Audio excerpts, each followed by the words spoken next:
Asalaamu calaykum waraxmatullaahi wabarakaatu. Walaalahey dhammaan waa idin salaam meel kasta dunida daafaheeda joogtaan.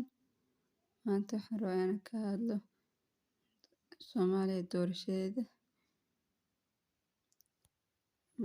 U duceyno Ilaahay wadankeena nabad ha nooga dhigo.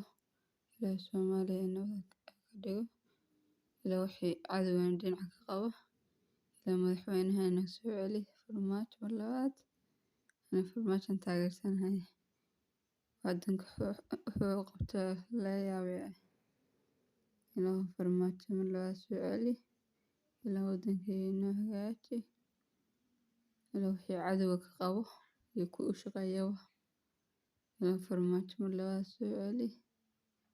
Insha Allah tacaala. Ilaahay wadankeena nabad nooga dhig.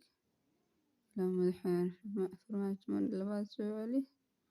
Wadanka samaart aad loogu sii shaqeeyo iyo wixii cadowga laga celiyo. Ilaahay nabad ha ka dhigo. Wixii xun Ilaahay naga qabto.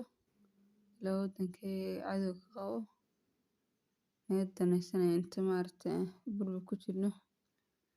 Si wadamada Carabta iyo wadamada kale cadowga ah Ilaahay naga celiyo.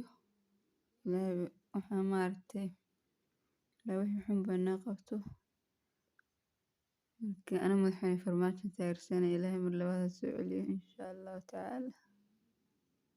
Ilaahay khayr intuu qabtayna. Ilaahay mar labaad noo soo celi. Waxaan dhahay ma garanaysa walaahi aad uga hela. Ilaahay doorashada hadda socota madaxweynaha farmaajo mar labaad ku soo celi.